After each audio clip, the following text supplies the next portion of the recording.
বছরের বেশিরভাগ সময় কিন্তু আমরা গ্রামেই কাটাই। বিশেষ প্রয়োজন ছাড়া বাসা থেকে ওইভাবে বের হওয়া হয় না, আর ঢাকায় ওইভাবে যাওয়া হয় না। হয়তো ইমার্জেন্সি থাকলে তখন হয়তো বছরে 1 থেকে 2 বার বা বেশি হলে 3 বার ঢাকায় যাওয়া হয়। তাই আমরা প্ল্যান করেছিলাম একটু ঢাকায় গিয়ে ঘুরে আসি। আর আমাদের ছুটি ছিল 2 দিন। 2 দিনে আমরা কোথায় গিয়েছি, কি করেছি, সবই থাকছে আজকের ভিডিওতে। আসসালামু আলাইকুম, hello everybody, welcome back to my another new blog video. আশা করি সবাই ভালো আছেন। লম্বা জার্নি শেষ করে অবশেষে ঢাকায় এসে পৌঁছালাম। আর আমরা যে পথ দিয়ে ঢাকায় ঢুকি এটা হচ্ছে ঢাকা ক্যান্টনমেন্ট। অনেকে গেস করতে পেরেছেন, আই নো। আর ক্যান্টনমেন্টের ভিতরে ঢুকলে মনে হয় যেন একটা শান্তি জায়গায় চলে এসেছি। এত সুন্দর শৃঙ্খলা, এগুলো দেখলে আসলে খুবই শান্তি লাগে। বাট ক্যান্টনমেন্ট পার হয়ে যখন বাহিরের যে এরিয়াগুলো ওগুলাতে যাই তখন মনে হয় যেন আবার সে বাংলাদেশে আছি, সেই কলহ শুরু হয়ে গিয়েছে। আমি এই তো আমার ঠিকানায়, আমি যেখানে থাকবো ওখানে চলে এসেছি আমরা প্রায়। আপনারা অনেকেই এই ভিডিওটা দেখে অবশ্যই যারা চিনেন তারা হয়তো বুঝতে পেরেছেন আমি কোথায় এসেছি। যারা এটা চিনেছেন তারা কিন্তু কমেন্ট করে জানাবেন যে আমি কোথায় আছি। এই তো অবশেষে আমরা চলে আসলাম জার্নি করে। এসে তো আমরা যেখানে থাকি এখানে আমাদের বাসায় একটা ফিক্সড করা আছে। আমরা এসে রুমে থাকি, একটা রুম ফিক্সড করা থাকে। রুমে যা যা দরকার একটা সংসারে সব কিছুই আছে।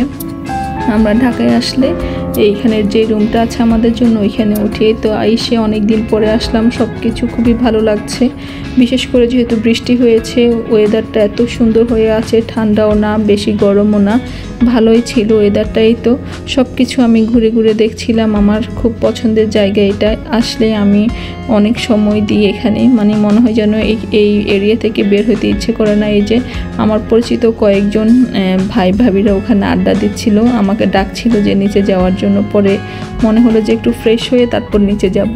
এই তো বাসায় আসছি, বাচ্চাগুলো খুবই টায়ার্ড হয়ে গিয়েছিল। এসে যে একটা বড় মেয়েটা শুয়ে পড়েছে, আমরা একটু রেস্ট নিব ভাবছিলাম। সবাই এসে একটু ফ্রেশ হয়ে নিচ্ছিলাম।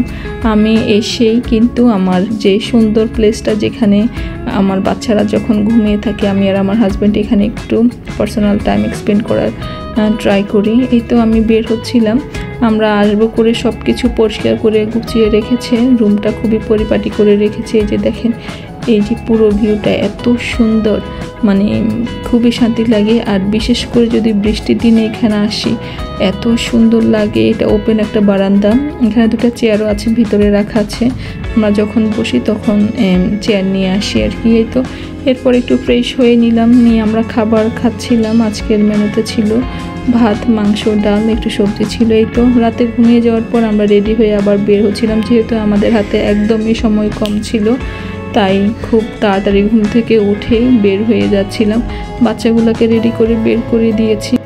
এরপর আমি রেডি হয়ে রুমে তালা মেরে বের হয়ে এসেছি। আর এটা হচ্ছে খাবার খাওয়ার স্পেসটা। এখানে রুম থেকে এসে সবাই সবার ডিনার, লাঞ্চ বা ব্রেকফাস্ট যে যাই খাই এখানে বসে আড্ডা দেয় আর হচ্ছে খাবার খেয়ে যে যার রুমে চলে যায়। এই তো আমরা রেডি হয়ে বের হয়ে গেলাম। বের হওয়ার পর এত বৃষ্টি শুরু হয়েছিল, ভালো লাগছিল। এরপর আমরা ক্যান্টনমেন্ট হয়ে আমরা যেখানে যাব আমাদের যে নেক্সট গন্তব্যটা সেখানে চলে যাচ্ছিলাম। ক্যান্টনমেন্টের ভিতরে ঢুকে দেখলাম নতুন অনেক কিছু হয়েছে। যে এয়ারফোর্সের গেটগুলো করা হচ্ছে, এটা অনেক আগ থেকে করা হয়েছিল, বাট এবার এসে দেখলাম কমপ্লিট হয়েছে। এই তো আমরা যাচ্ছিলাম, কাজটা শেষ করে আমরা আবার আমাদের রুমে চলে আসছি। আমরা রুমে থেকে যাওয়ার পর বলেছিলাম রুমটা একটু ক্লিন করার জন্য, এসে দেখে আসলে ক্লিন হয়ে আছে। এত পিপাসা লাগছিল, ফ্রিজ খুলে দেখছিলাম ফ্রিজে পানি আছে নাকি, এসে দেখে একদম ফ্রিজটা ফাঁকা, কিছুই নেই। পরে আবার বাহিরে থেকে পানি আনার জন্য বলেছিলাম, একটু পরে ভাই এসে পানি এনে দিয়েছিল। বাচ্চারা বাহিরে খেলছে যার কারণে রুমটা এত সুন্দর আছে, না হলে কিন্তু আমার বাসা কখনো এত সুন্দর থাকে না। বুঝতে পারছেন ছোট বাচ্চারা থাকলে যা করে।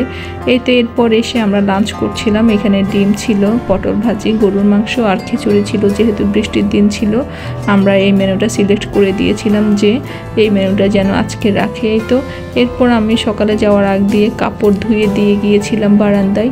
এসে দেখি সবগুলো একদম সুন্দরভাবে শুকিয়ে গিয়েছিল, একটা কাপড়ও ভিজা ছিল না। আমি সবগুলা আবার ভাঁজ করে ব্যাগে ঢুকিয়ে, কারণ আজকে আমাদের চলে যেতে হবে। আমরা 3 দিনের জন্য ছুটি নিয়ে আসছি, বাট আমাদের একটু আর্জেন্ট ছিল, যার কারণে একদিন আগে আমাদের চলে যেতে হবে। ওইভাবে কিন্তু ঘোরাঘুরি করতে পারিনি, যেসব প্ল্যান নিয়ে আসছিলাম মোটামুটি হয়েছে, বাট সব কিছু ফুলফিল হয় নাই। যাই হোক, এরপরেই তো আমি কাপড়গুলো নিয়ে স্ট্যান্ডটা আমি রুমের ভিতরে রেখে যাচ্ছিলাম, কারণ এটা বাইরে থাকলে এখানে রোদ বৃষ্টিতে, যেহেতু ওপেন বারান্দা, পানি ভিতরে ঢুকে স্ট্যান্ডটাতে মরিচা পড়ে যায়, যার কারণে এই স্ট্যান্ডটা খুব আর্লি নষ্ট হয়ে যায়। এই তো আমি ভিতরে ঢুকিয়ে রাখছিলাম কাপড়গুলা, যেহেতু শুকনো আছে। ওর বাবাকে বললাম তুমি ওদেরকে নিয়ে একটু বাহিরে থাকো, তাহলে আমি একটু ভালোভাবে সব কিছু গুছিয়ে বের হতে পারবো, আর না হলে বাচ্চারা অনেক ডিস্টার্ব করবে।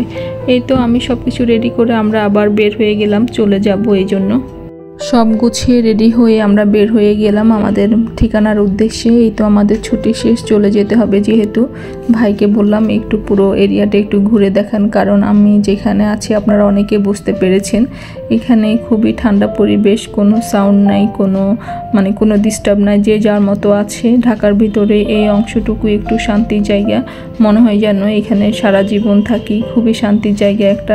এই এরিয়া থেকে বের হলে মনে হয় যেন শুরু হয়ে গেছে ঢাকার সব কোলাহল, সব সাউন্ড, সব কিছুই মোটামুটি আবার ফিল করা লাগে। যাই হোক, পুরোটা ঘুরে দেখলাম তেমন কোনো চেঞ্জ নেই। চেঞ্জ কি হবে, সত্যি কথা এগুলো তো আগের মতোই আছে, বাট একটু চোখের শান্তি, যেহেতু অনেক দিন পর আসলাম, দেখে বের হয়ে গেলাম। এই তো চলেন আমার সাথে, আপনারাও দেখতে থাকেন।